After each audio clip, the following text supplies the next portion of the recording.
আজকে ভোট ঘোষণার 1 ঘন্টা আগে রাজ্যের মুখ্যমন্ত্রী মমতা বন্দ্যোপাধ্যায় ডিএ বাড়তির ঘোষণা করলেন এবং পুরোহিত মুয়াজ্জিনদের 500 টাকা বৃদ্ধি মানে 2000 টাকা করলো। কি বলবেন? দেখুন, ব্যাপারটা হচ্ছে এই চমকের রাজনীতি মমতা ব্যানার্জি করতে সিদ্ধান্ত। এখন 60 লক্ষ ভোটাররা আতঙ্কে আছে, আন্ডার অ্যাডজুডিকেশন আছে। এই সমস্যার সমাধান করবে কিভাবে তার রাস্তা না বলে উনি ওনার ভোট ব্যাংক ধরে রাখার জন্য পুরোহিত সমাজের মানুষ, ইমাম মুয়াজ্জিন সাহেব, সরকারি কর্মচারীকে নিজের কাছে টানার জন্য কথা করতে কাজ করলেন। আমি বারবার বলে আসছি, মমতা ব্যানার্জি স্বার্থের জন্য, তার গদি ফিরে পাওয়ার জন্য তিনি এসআইআর নিয়ে নাটক করছেন। আজকে তার জ্বলন্ত উদাহরণ তিনি নিজেই দিলেন। ভিক্ষা নিন্দা জানাচ্ছি মমতা ব্যানার্জির কাছে। মমতা ব্যানার্জির কাছে আমি আশা করছি, আবেদন করছি, আপনি আওয়াজ তুলুন। যতক্ষণ না পর্যন্ত 60 লক্ষ মানুষের এই বিষয়টা নিষ্পত্তি হচ্ছে, ভোট ঘোষণা করা যাবে না। আর যদি নির্বাচন কমিশন তার ক্ষমতার প্রয়োগ করে ঘোষণা করে ভোটকে বয়কট করে। আচ্ছা, আপনি এই যে বললেন যে ভোটকে বয়কট করার জন্য রাজ্য সরকারের সঙ্গে ভোট বয়কটে সাথ দিবেন, তাহলে কি আপনি আইএসএফ এবং তৃণমূল কংগ্রেস জোট করছে? না, জোটের প্রশ্ন দিন আসছে না। তৃণমূল কংগ্রেসকে আমি প্রথমে চোর বললাম, কিন্তু তৃণমূল কংগ্রেস যদি বাংলার মানুষের সাথে ভোটকে বয়কট করে, যতক্ষণ অ্যাডজুডিকেশন সমস্যার সমাধান হচ্ছে ততক্ষণ পর্যন্ত এই বাংলার মানুষের স্বার্থে আমি এই দাবির সাথে সহমত হব। দাবির সাথে সহমত হওয়া মানে এই নয় যে আমি তৃণমূলের সাথে জোট করছি। বাম এবং জনতা উন্নয়ন পার্টির সঙ্গে কি জোটার সম্ভাবনা আপনাদের? বামেদের সাথে আমাদের কথা চলছে, যেহেতু ওটা কোনো ফাইনাল হচ্ছে না, ফলে অন্য কোনো পার্টির সাথে এখনো সেভাবে আমরা কথা স্পট নিয়ে পৌঁছতে পারছি না। আজকে কত মানুষ যোগদান হলো আপনাদের? দেখুন, এটা আমাদের নেতৃত্বরা বলতে পারবো কোথা থেকে এসছে না এসছে, আমাদের জেলা নেতৃত্ব জানাতে বলতে পারবো। Thank you. দর্শক দেখুন, আজ নির্বাচন কমিশনার নির্বাচনের দিন তারিখ ঘোষণা করেছে, কত দফা নির্বাচন হবে এবং কোন কোন জায়গাতে আগে নির্বাচন হবে নির্বাচন কমিশনার ঘোষণা করে দিয়েছে। আর ঠিক নির্বাচন ঘোষণার কয়েক মিনিট আগে রাজ্যের মুখ্যমন্ত্রী মাননীয় মমতা ব্যানার্জি তিনি আবার ভাতার রাজনীতি আবার করলেন, যে মন্দিরের পুরোহিত এবং মসজিদের যে মুয়াজ্জিন ইমাম তাদেরকে 500 টাকা করে আবার ভাতা বাড়াবের কথা তিনি বললেন। খুব ভালো কথা, ভাতা দিয়ে রাজনীতি চলছে, এখন চলুক।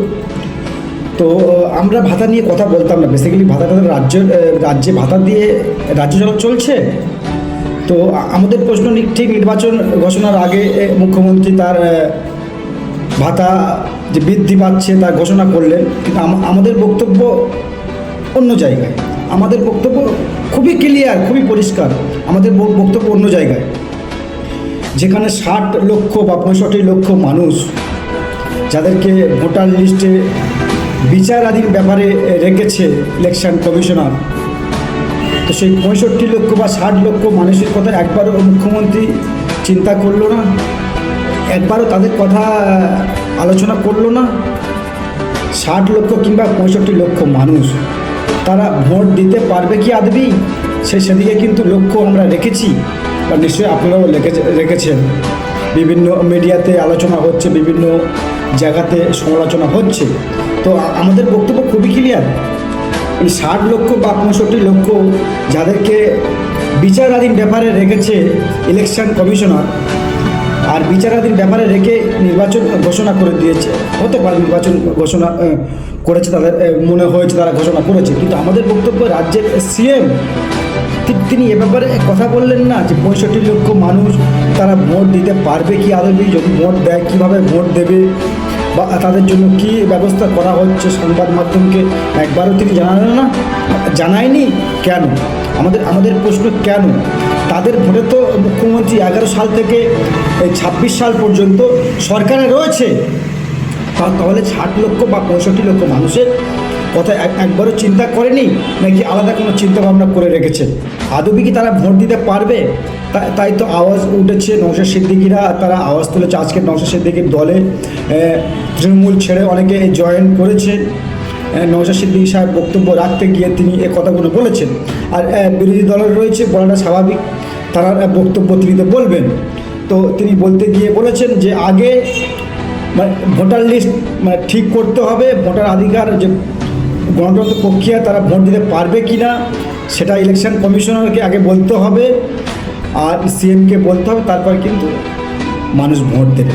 দেখো ভোটের সময় তো অনেক কিছু হয়, যখন নির্বাচনে দামামা বেজে গিয়েছে, নির্বাচন আজ ঘোষণা হয়ে গিয়েছে, বিভিন্ন এলাকায় পোস্টার ব্যানার ভায়োলেন্স নিশ্চয়ই প্রচার করে বিভিন্ন রাজনৈতিক দল। কিন্তু আমাদের প্রশ্ন অন্য জায়গায়, যদি 60 লক্ষ কিংবা 65 লক্ষ মানুষ যদি না ভোট দিতে পারে, কারা ভোট দেবে? এই 65 লক্ষ ভোটের কি কোনো প্রয়োজন নেই মুখ্যমন্ত্রী? কোনো প্রয়োজন নেই কেন? এই ভোটগুলো কি সংখ্যালঘু ভোট বলে তাই? কারণ মুখ্যমন্ত্রী তিনি জেনে গিয়েছে, বুঝে গিয়েছে, বুঝতে পেরেছে যে সংখ্যালঘু মানুষ আর আমাকে ভোট দেবে না। সংখ্যালঘু পরিবার থেকে যারা বিলং করে মুসলিম সমাজের মানুষ, তারা বেসিক্যালি আমাকে আর সেভাবে চাইছে না। হ্যাঁ, তার মধ্যে কিছু কিছু জায়গায় রয়েছে। আবারও কিন্তু বলছি যে 26-এ আমরা বলছি এই সরকার পতন হয়ে যাবে বা সরকারের পতন হবে, অন্য কোনো সরকার আসবে, আমরা কিন্তু সে কথা একবারও বলিনি। আমরা বলছি আবার হয়তো তৃণমূল কংগ্রেস সরকার ক্ষমতায় আসবে, তৃণমূলের সরকার আবার হয়তো ক্ষমতায় আসবে, কিন্তু আমরা বলছি যে 65 লক্ষ বিচারাধীন ব্যাপারে ভোটারদের রাখা হয়েছে, তার ব্যাপারে মুখ্যমন্ত্রী কী স্টেপ নিয়েছে, কী ব্যবস্থা নিয়েছে, কী করেছে? ভোট তো মানে ইলেকশন তো ডিক্লিয়ার হয়ে গেল, কত দফায় ভোট হবে, কোথায় কোথায় হবে, তার তো প্রস্তুতি, তার আগে তো মুখ্যমন্ত্রী 4টে প্রার্থী তিনি ঘোষণা করে দিয়েছেন। তো আদবে কি এই 65 লক্ষ মানুষ ভোট দিতে পারবে? তাদের নাগরিকত্ব নিয়ে প্রশ্ন কিন্তু উঠছে, তাদের নাগরিকত্ব নিয়ে প্রশ্ন উঠছে, আর ওটাই স্বাভাবিক। আর প্রশ্ন বড় বড় ইলেকট্রনিক মিডিয়াতে তো এগুলো দেখাবে না, বড় বড় যারা ইলেকট্রনিক মিডিয়া তাদেরকে এইসব সমস্ত কথা দেখাবে না, বক্তব্য শোনাবে না। কিন্তু আমাদের বক্তব্য আবার বলছি খুবই ক্লিয়ার, 65 লক্ষ মানুষ যখন ভোট দিতে পারবে না, তখন কি আদবে নির্বাচন সম্ভব? তো যারা নির্বাচন করবে বা যারা নির্বাচন অংশ নেবে সাধারণ জনগণ, তারা তো বলছে যে আগে আমাদের ভোটার লিস্ট ঠিক করতে হবে, তারপর নির্বাচন হবে। তারপর যে কজন মানুষ কিন্তু এই ভোটার লিস্ট ঠিক না করে যে কোনো প্রার্থী, যে কোনো দল থেকে, চাই শাসকের হোক আর বিরোধীর হোক, যারা নমিনেশন করতে আসবে তাদেরকে ধরে বাঁধা হবে। মানে অনেকে তো বলছে, সোশ্যাল মিডিয়ায় দেখছি যে আমাদের মানে ভোটার লিস্ট ঠিক করবেন না, আপনারা ইলেকশন ঘোষণা করে দেবেন। ভালো কথা, ঘোষণা করেছেন, তাহলে কবে ঠিক করবে বলুন, বা গ্যারান্টি দিন যে আপনাদের ঠিক হয়ে যাবে। নির্বাচন তো এই এপ্রিল মাসে সম্ভবত নির্বাচন কমিশনার ঘোষণা করেছে, তো নির্বাচনের মতো করে হবে। কিন্তু আমাদের বক্তব্য খুবই ক্লিয়ার, নির্বাচন মতো করে হোক, নির্বাচন হোক, মানুষ শান্তিপূর্ণভাবে ভোট দিক।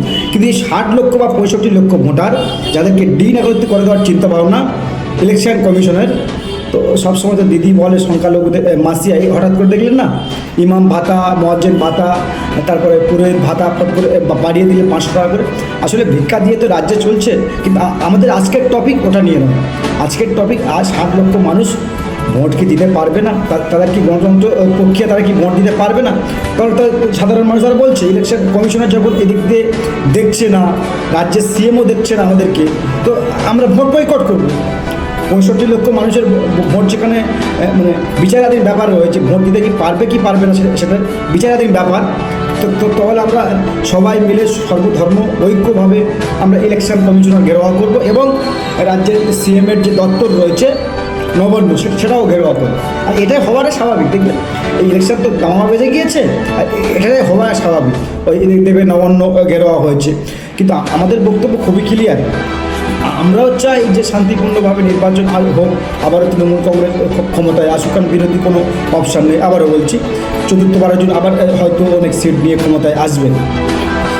দর্শক, প্রশ্ন থেকে যায়, প্রশ্ন রয়ে যায়, প্রশ্ন করবেন আপনারা, যেটা বলার কমেন্ট বক্সে অবশ্যই কমেন্ট করবেন, আর নজর রাখবেন আপনার কণ্ঠ, আপনাদের কণ্ঠ ইনসাফ।